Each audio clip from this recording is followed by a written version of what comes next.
me and I can't deal with that. I need you to open your mouth and let's get this started. Black lives, they matter, yeah? Black lives, they matter, yeah? Black lives, they matter, yeah? Black lives, they matter, yeah? Black lives, they matter, yeah? Black lives, they matter, yeah? Black lives, they matter, yeah? Black lives, they matter, yeah? It's better. You're gonna have to be live for this. We're demonstrating against hate. So, some people will say that these are strange times we live in, but those of us who have been struggling from time know and always knew that this kind of thing, this kind of violent, radical uprising of white supremacy was possible. We always knew that this type of thing was possible. Because when we say that Black Lives Matter, what we are talking about is the end of white supremacy in this country and beyond. When we say that water is life, we are talking about the end of white supremacist colonialism and capitalism.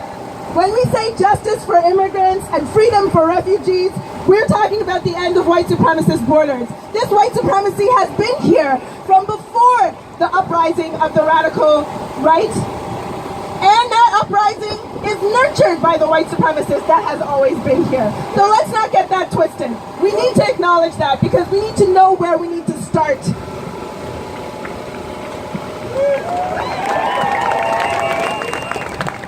In these times of overt white supremacist organizing and action, the powers that be are focusing on black activists or black identity extremists, as termed by the FBI. I know, it's weird. And are continuing the blight of Islamophobic attacks that Trump has bolstered through policy and Trudeau has condoned with inaction and continuing to work alongside him. And make no mistake, when these two identities come together in one person, it makes for a much more dangerous walk through life. The origins of Islamophobia on this side of the world are white supremacist and anti-black. Whether it be the 19th century slave revolts in Brazil, where enslaved people who were of the Muslim faith and so had a common language and were able to organize together, or the counter-organizing against Malcolm X's followers. Islamophobia is white supremacist, and Islamophobia is anti-black. There is no more proof of the fact that we are living in a society that is white supremacist than the refusal to criminalize white supremacist groups in the way that black groups, simply fighting for justice, and those who simply wish to practice Islam have been criminalized. I go to the University of Toronto. Relax. I ain't even told my story yet. You're cheering. Don't cheer for that.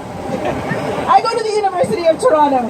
For years, as a very public racialized student activist, I, along with several other racialized women, were threatened, stalked, and sexually harassed by white men on campus. The administration knew about it and refused to do anything. It is this culture of tolerance for white supremacist violence and hate that allows white supremacist organizing to fester. And we mustn't let it. We must refuse to accept it, always, full stop. And in case it isn't clear, I'm not just talking about uprisings like Charlottesville or the rallies in Peterborough and Quebec City. I'm talking about the Justin Trudeau government talking out of one side of their mouths when it comes to refugees and treating black Haitians and Somalis seeking refuge in Canada entirely different than what he says he's going to do. I'm talking about the Justin Trudeau government's maintenance of slavery through the migrant worker program, employing black and racialized immigrants from the Caribbean, Mexico, South and Central America on Canada's plantations with little to no protections. I'm talking about Justin Trudeau speaking platitudes to Indigenous people at the UN, but not taking the issue of Indigenous youth suicides, access to potable waters in Indigenous communities, and murdered and missing Indigenous women seriously. I'm talking about a school system that maintains myths about Canada through a laughable history program that completely erases Indigenous perspectives and the existence of black people in Canada. I'm talking about the Kathleen Wynne's government's refusal to do away with carding and to, again, extend attitudes through consultations about the police watchdog in this province, and to implement only 5 of the 130 recommendations coming out of that consultation. I'm talking about the John Tory government's refusal to remove police from schools in highly racialized areas. The only places where there are police in school. These are examples of a white supremacist system at work, and it's the maintenance of these reprehensible policies in which overtly violent white supremacist groups are nurtured. And while I'm out here fighting for black liberation, I hope that there are some allies and accomplices out there who understand your role. And it's time to stop this out where it's being formed. I have one final note, and I'm speaking directly to the media who are here.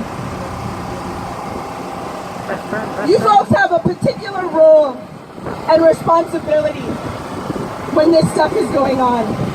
And the last time we came out here and rallied against Islamophobia and white supremacy, some of y'all were on some dumb shit.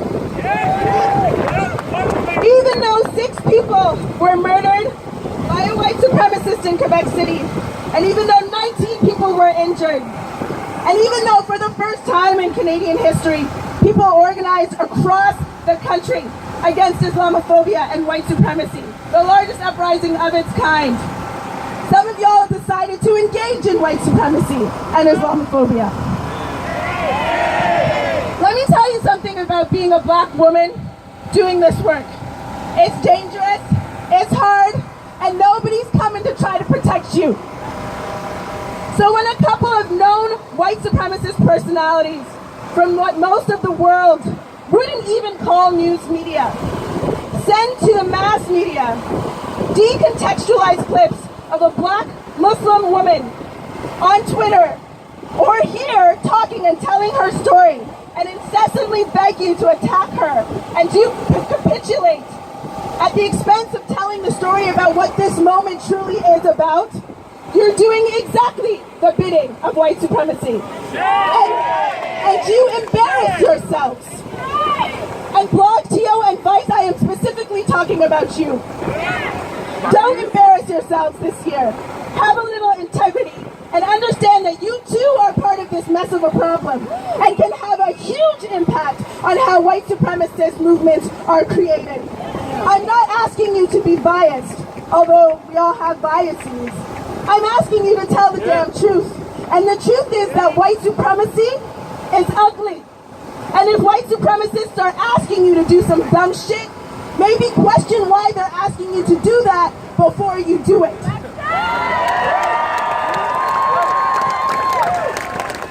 I'm a little angry. So let's end with a chant. Black lives, they matter.